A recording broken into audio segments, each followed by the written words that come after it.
विशेष रूप से आप वृंदावन में जाइए, इस्कॉन मंदिर कौन कौन गया आप में से? कोई गए हैं वृंदावन में? आप वहां देखेंगे कि इस्कॉन में भारत के आपको बहुत कम दिखेंगे, सब विदेश के हैं।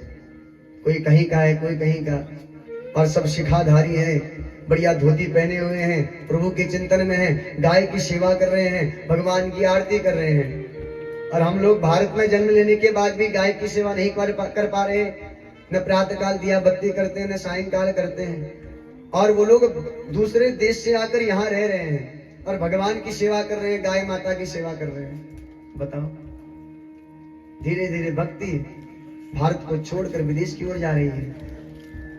श्रीमद् भागवत के महात्म्य वर्णन आता है, माता भक्ति कहती है, अगर भारत में मेरा सम्मान नहीं होगा, विदेशम गम्यते मया, मैं विदेश चले जाऊंगी। और आप देखिए, भक्ति धीरे धीरे विदेश की ओर जा रही है। दूसरे देश के लोग हमारे सनातन को अपना रहे हैं और हम लोग वेस्टर्न कल्चर अपना रहे हैं। विदेशी आके सायंकालीन संध्या करते हैं, पूजन करते हैं। और आजकल दिल्ली बंबई में रहने वाले सनातनी लोग क्लबों में जाते हैं, पार्टियां करते हैं, मदिरा का पान करते हैं, मांस मदिरा खाते हैं, फिल्मी गानों में नाचते हैं। अंग्रेजों से सीखो आप, भारत आकर हरे रामा हरे कृष्णा कह रहे हैं, भगवान के कीर्तन में नाच रहे हैं। उनका सौभाग्य है। पराये देश में जन्म होने के बाद भी भोग भूमि में जन्म हुआ है, हम लोगों का कर्म भूमि में जन्म हुआ है। पर पवित्र भारत भूमि में जन्म लेने के बाद भी इस भूमि की महिमा हम नहीं जान पाए।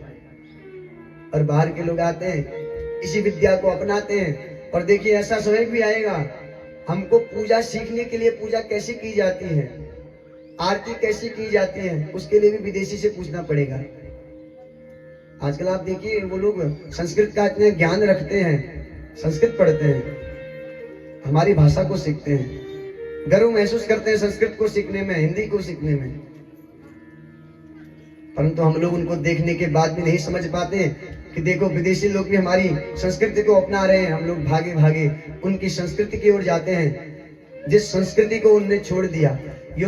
ये तो बात ऐसी होगी महाराज, जैसे कोई व्यक्ति भोजन करे और भोजन जूठा करके छोड़ दे और हम लोग भागे भागे उस झूठे भोजन को खाएं। ऐसा स्वभाव हम लोगों का हो गया है। जिस भोग को विदेशी भोग के छोड़ चुके हैं, उस भोग के प्रति सांसारिक जितने भी सुख सुविधाएं उनके प्रति हम लोग लालायित हैं, भागे फिरते हैं। अगर उन सांसारिक सुख सुविधाओं में सुख होता तो लोग घर बार नहीं छोड़ते, घर बार छोड़कर भगवान की भक्ति में लगे हुए हैं। अच्छे अच्छे पढ़े लिखे महाराज, कोई डॉक्टर है, कोई इंजीनियर है,